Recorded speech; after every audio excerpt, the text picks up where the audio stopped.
चिमूर वरोरा राज्य महामार्ग के पुलिया पर पड़े गड्ढे जानलेवा साबित हो सकते हैं। ये हालात किस प्रकार हादसों को आमंत्रित कर रहे हैं, जानने के लिए देखते हैं ये खबर।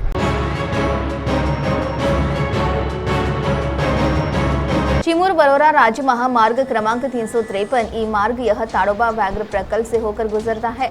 जंगली जानवरों को यातायात की परेशानी न हो, इसके लिए कंस्ट्रक्शन कंपनी ने बंदर से शेड़े गांव के बीच में अंदाजन 1 किलोमीटर के उड़ान पुल का निर्माण किया है।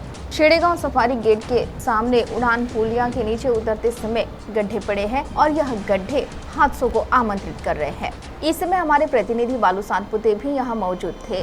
तो आइए सुनते हैं इस मार्ग से गुजरने वाले यात्री जितेंद्र सहारे ने हमारे प्रतिनिधि से बातचीत करते हुए सीटीवी को क्या जानकारी दी। चिमूर वरोरा राष्ट्रीय महामार्गावरील हा वन्य प्राण्यांच्या आवागमनासाठी उभारलेला उड्डाण पूल आहे।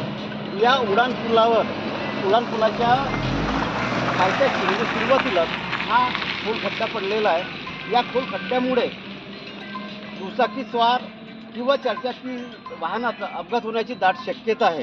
त्याच्यामुळे राष्ट्रीय महामार्ग प्राधिकरणाने याची त्वरित दखल घेऊन हा खड्डा त्वरित बुजवावा आणि हा खड्डा बुजवला नाही तर या कंत्राटदारांवरती मनुष्यवधाचा गुन्हा नोंद करण्यात यावा।